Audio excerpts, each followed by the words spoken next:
Welcome back ناظرین. آسما، اگر ہم دھرنوں کے حوالے سے بات کریں، حکومت کی کامیابی ناکامی کو اگر دیکھیں تو حکومت نہ تو آئی پی پیز کو قائل کر سکی، نہ دھرنے والوں سے مکمل طور پہ کوئی بات کر سکی، معاملات حل کر سکی، بلکہ الٹا اگر دھرنے والوں کو دیکھیں تو انہوں نے تو الٹیمیٹم دے دیا. حکومت ہٹاؤ تحریک کا انہوں نے اعلان کر دیا، 2 دن کا الٹیمیٹم ہے. یہ معاملات حکومت کے ہاتھ سے اس کا مطلب ہے نکل گئے ہیں. آسما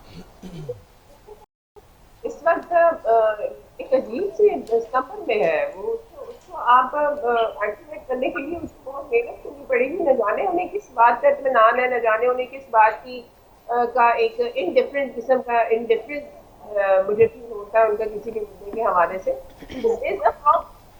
یہ ایک بہت بڑا ایکٹیویٹ پرابلم ہے. اگر آپ جماعت اسلامی کو نکال بھی دینا بی ڈی ایس سے، تو یہ لوگوں کا پرابلم ہے. People are getting reaching their limit. اس سے آگے ان کو آپ پریشرائز نہیں کر سکتے، ان پہ بوجھ آپ اور نہیں ڈال سکتے. جی یہ ایک ایسی پرابلم ہے جس کو سالو کرنا بہت ضروری ہے اور بڑا ویجیٹلٹی ضروری ہے. ہم کہتے ہیں نا کہ ابھی ہم ڈسکس کرتے ہیں کہ خان صاحب چاہ رہے ہیں کہ بھئی ان کی مدد آئے کہیں سے اور یہ وہ. بیسکلی ہماری یہ گورنمنٹ تو ہر طرف ہر مسئلے کے لیے ایک ڈائریکشن دیکھ رہی ہوتی ہے. ہمارے اداروں کی طرف اپنی طرف سے انیشیٹو ان کے صفر بٹا سناٹا ہے. اس کے علاوہ کچھ بھی نہیں ہے. لیکن کہ ان آسما، کو یہ جو حکومت ہٹاؤ تحریک کا الٹیمیٹم دیا انہوں نے 2 دن کا، کیا حکومت ہٹانے سے یا یہ تحریک چلانے سے معاملات حل ہو جائیں گے، مسائل کا حل نکل آئے گا؟ اس میں بھی ان کو اطمینان ہے نا کہ جب تک ادارے ان کے ساتھ ہیں ان کی حکومت نہیں جا سکتی. اس میں بھی یہ اطمینان سے ہی بیٹھے رہیں گے. ان کا جو اس وقت پرابلم ہے نا وہ ان کا اطمینان ہے. جب تک ان کا اطمینان تھوڑا شیک نہیں ہوگا تب تک یہ جاگے گے نہیں. انہیں وہ بیسکلی ایک جولٹ چاہیے کہ جاگے اور ایڈمنسٹریشن میں اور پرفارم کرے اور لوگوں کو بتائیں. اس وقت اگر یہ پرابلم یہ سالو کر لیتے ہیں نا، یہ مہنگائی کنٹرول کر لیتے ہیں، یہ اس اکنامک راستے سے نکال لیتے ہیں، جو ایک انہوں نے لیکن ڈبلے لیے بنا رہی ہے نا عمران خان، اس کا اوتار خود ہی کرمبل ہونا شروع ہو جائے گا. لیکن اس ڈائریکشن میں سوچنا نہیں، جانا نہیں، کام نہیں کرنا، نہیں کرنا، لوگوں کے پرابلم نہیں سالو کرنے، اس طرف نہیں دیکھنا. دیکھنا ایگزیکٹلی ایک یہی تو ڈائریکشن میں پرابلم آ رہا ہے نا کہ کہ نہ تو آئی پی پیز کے ساتھ کوئی معاہدے ری نیگوشیٹ کیے جا رہے ہیں، نہ ہی حکومت دھرنے والوں کو قائل کرنے پہ کوئی اس میں خاطر خواہ کامیابی حاصل کر سکی ہے.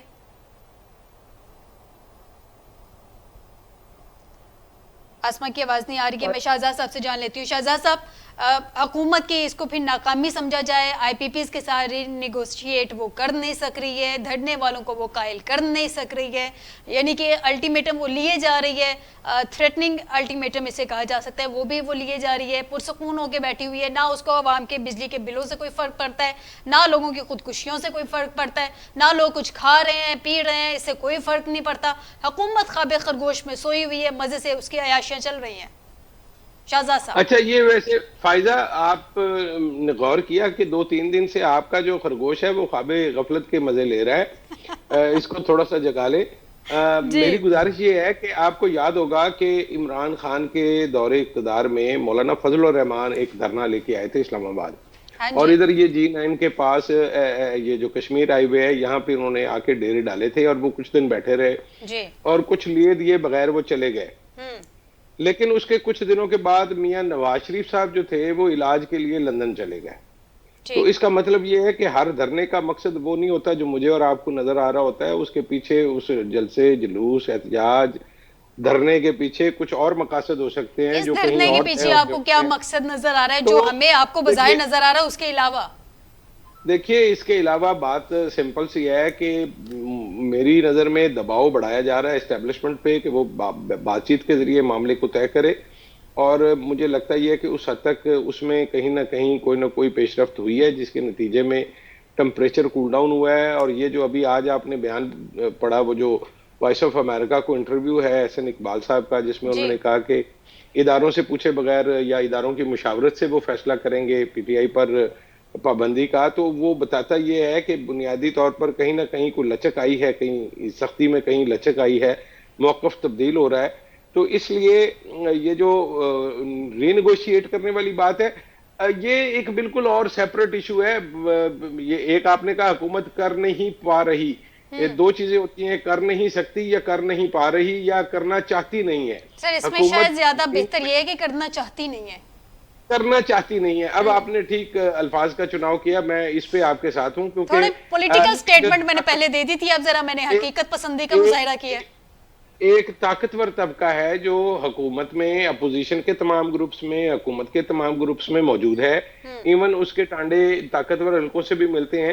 یہ جو مافیاز ہوا کرتے ہیں, جب ایک دفعہ پہلے کہیں بات ہوئی تھی, ایک آپ کے وزیر اعظم نے کہا تھا کہ میری لڑائی مافیاز کے ساتھ ہے, تو یہ حقیقت ہے کہ پاکستان مافیاز کے چنگل میں ہے. اس میں ایک قسم کا چنگل نہیں ہے, ایک قسم کا مافیا نہیں ہے. آپ کے اوپر آئی پی پیز کا مافیا ہے, آپ کے ارد گرد جو ہے وہ چینی کا مافیا ہے, آپ کے ارد گرد گندم کا مافیا ہے, آپ کے ارد گرد دودھ کا مافیا ہے, یو نیم اٹ. آپ کی ضرورت کی کوئی چیز بھی جو ہے وہ مافیا کی مرضی کے بغیر حرکت نہیں کرتی, نہ اس کے ریٹ نکلتے ہیں, نہ اس کی دستیابی ہو پاتی ہے.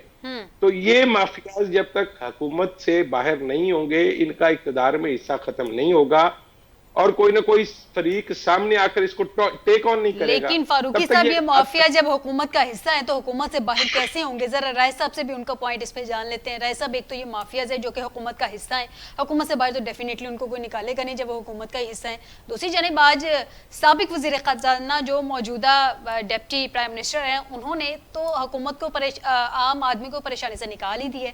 ان کے مطابق 130 ارب ڈالر کا جو غیر ملکی قرضہ ہے, اس پہ وہ کہہ رہے ہیں پریشان ہونے کی ضرورت ہی نہیں ہے. یعنی کہ عام آدمی جو دہائیاں دیتا پھر رہا ہے تو وہ تو پھر وہ غلط کر رہے ہیں نا, پریشان ہونے کی ضرورت نہیں ہے. یہ وہی ڈپٹی پرائم منسٹر ہیں جنہوں نے جب دالیں مہنگی ہو گئی تھی گزشتہ دور کے اندر, تو انہوں نے یہ کہا تھا اسمبلی کے اندر, آن ریکارڈ کہا تھا کہ پھر لوگ پروٹینز کھائیں, چکن کھائیں, تاکہ دالوں کی جو قیمتیں ہیں وہ کم ہو جائیں. سو میرا خیال ہے کہ اس حقدار کے کسی بھی بیان کو سیریس لینا جو ہے وہ آپ کی ناقص عقل کی شاید نشانی ہو. جہاں تک آپ نے بات کی آئی پی پیز کی, میں سمجھتا ہوں کہ مسلم لیگ نون بالخصوص میاں محمد نواز شریف کی جانب سے خاموشی کو ہم مجرمانہ خاموشی کہیں گے, کیونکہ ان میں سے بیشتر آئی پی پیز ایسے ہیں جو میاں محمد نواز شریف کے دور کے اندر لگائے گئے تھے.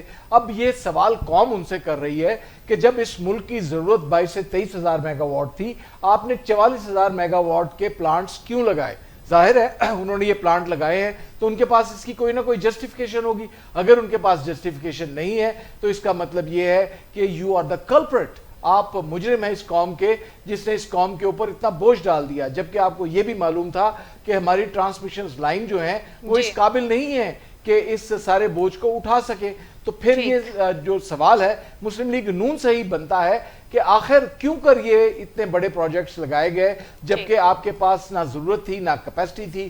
سی پیک کی اگر آپ بات کریں گے تو سی پیک تو اس وقت بہت دور کی بات تھی, اور آپ نے سی پیک کو مد نظر رکھتے ہوئے ٹرانسمیشن لائن کا بھی بندوبست نہیں کیا اور بڑے بڑے پلانٹس لگا دیے. اب حالات یہ ہیں کہ اگر ہم 10 روپے کی بجلی استعمال کرتے ہیں تو ہم سے 30 روپے وصول کیے جا رہے ہیں. ایک عام آدمی جو ہے وہ کس طرح اس بوجھ کو برداشت کرے گا؟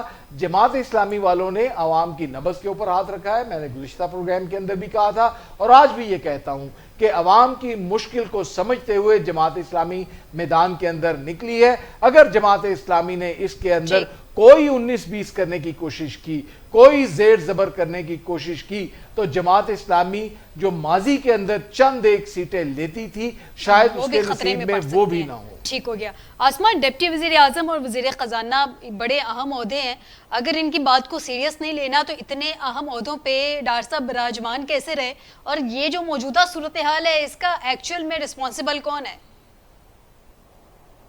ہم تو کنسپیریسی تھیوری پہ ہی گورنمنٹ چل رہی ہے, اس میں کون رسپانسبل ہے کس چیز کا مجھے سمجھ ہی نہیں آ رہا. آپ کے پرائم منسٹر صاحب بالکل ایسے جیسے ایک آپ اس کو مجھے بتائیے مین پرائم منسٹر صاحب اس وقت کیا رولز کر رہے ہیں, کیبنٹ کیا کر رہی ہے, کیبنٹ کس چیزوں کو ٹیک اپ کر کے بیٹھی ہوئی اس پہ ڈسکشنز ہو رہی ہیں اور ڈیسیجنز ہو رہے ہیں اور کیبنٹ کے سیشنز ہو رہے ہیں. وہ ایک چیز ہے, ہر چیز جو ہے وہ بیہائنڈ دا اسموک اسکرین ہے. آپ کے پاس اس وقت کون سسٹم کو رن کر رہا ہے, کون انچارج ہے, کون آپ کے پاس ان کا آپ گورنمنٹ کا فیس ہے, every thing is a dilemma, every thing is confusing. یہ بہت ہی غریب قسم کی ہم سچویشن میں ہے. اس کو ایسے بیٹھ کے ہم چار بندے انالائز بھی نہیں کر سکتے.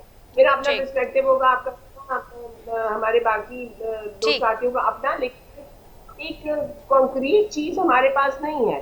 پاکستان کے لوگ کنفیوز ہیں, پاکستان کی گورنمنٹ کنفیوز ہے, اور ادارے بھی اب کنفیوز ہونے لگے ہیں. جس طریقے سے تھوڑی سی فلیکسیبلٹی آپ کو ادھر ادھر نظر آ رہی,